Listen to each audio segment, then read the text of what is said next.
Yo, what is going on?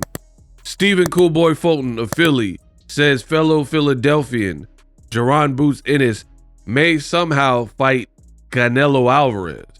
I don't know what this is about, but in this video, I'm going to do my best to try to explain what is going on and where I got this information. So buckle up. We'll try to get through the content. Now, this came across the desk. When you're the best in the business and it's not even close, this type of stuff comes across the desk. On this beautiful Sunday, that's what happened. Stephen Coolboy Fulton, who fought Naoya Inoue, fought Brandon Figueroa, on social media, he says, and he tagged him, Jaron Ennis is fighting Canelo. Huh? Like, out of nowhere, right? Out of nowhere, he randomly says that. Jaron Ennis is fighting Canelo. And a fan says, why do you say that, champ? And then Coolboy Fulton says, I'm on the phone with him. What on earth is going on? Now, this looks very sus and it looks very screwy, right? We're talking about what point is Boots fighting Canelo Alvarez, right? Turkey just put out, and I'll make a video if you guys want. If you want me to make the video about it, what Turkey said, put September 13th. September 13th. If enough of you leave that comment that reads September 13th, I'll make a video about what Turkey said regarding the Canelo versus Crawford fight. But in short, he basically said the fight date, the details aren't fully available, and it sounds like Dana White is no longer the promoter, and they're switching the date, possibly location. So a lot of movement, and this is a no-no in the sport of boxing. You are making it too confusing. You are all over the place. And now with Coolboy Fulton saying this, one of a few things are kind of going on here. Either one, Boots is being fed bad information for whatever reason. You know, Turkey likes to play games, I guess, and put out misinformation to, I don't know, heighten the announcement of whatever. So maybe it's just fake news altogether, and Boots is under the impression that he might fight Canelo. That's one option. Another option is there is something going on with Canelo versus Crawford, and they deemed that they need a backup opponent for Canelo Alvarez, which I'll get to in a second. Or another option, option C, would be maybe Jaron Ennis is being promised Canelo at a later date, like maybe beyond Canelo Crawford.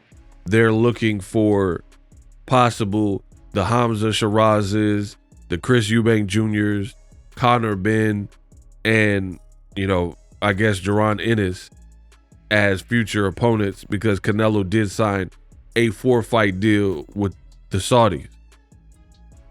Now, regarding Canelo versus Boots, I really don't have much to say. It's just very weird.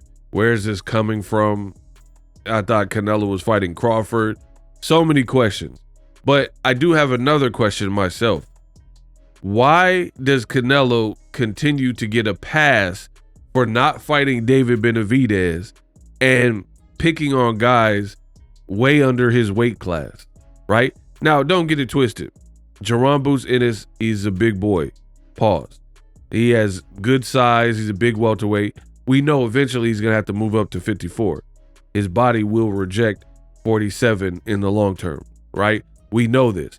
But Canelo seems to get a pass to fight guys in lower weight classes, right?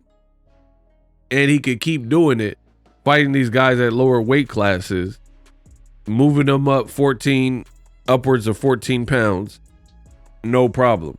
And this seems to be normal. And not avenge the Bivol loss, not fight Beterbiev, not fight David Morrell, not fight against obviously David Benavidez, but fight these other guys that aren't even in his weight class and bring him up.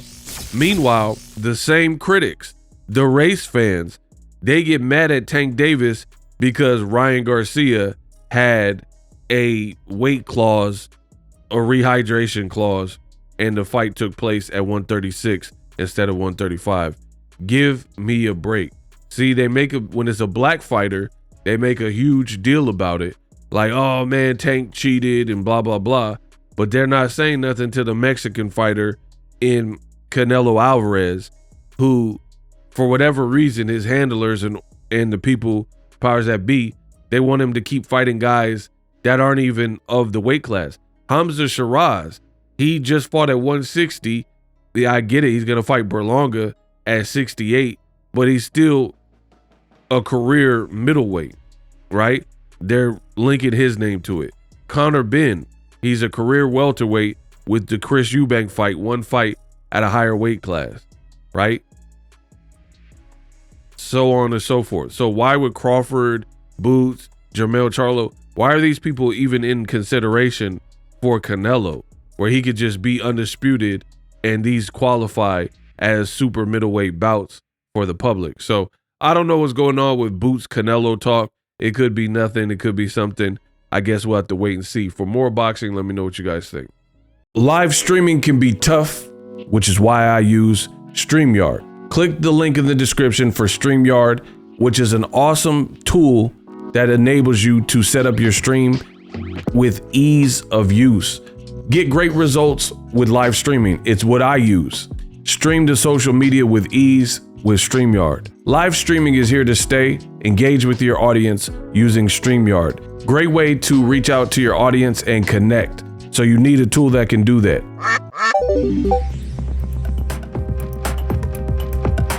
If you're new to YouTube and you're struggling to get views, one tool I can provide to you is TubeBuddy. I've been on YouTube over 10 years. I use TubeBuddy daily to crank out videos just like this one that you're watching. Learn how the pros do it with TubeBuddy. YouTube receives a lot of traffic, which also means a lot of creators, a lot of people putting out content. So you need to learn the ropes so you know how to separate yourself, especially if you're new. But even if you're a pro, use TubeBuddy. The link is in the description.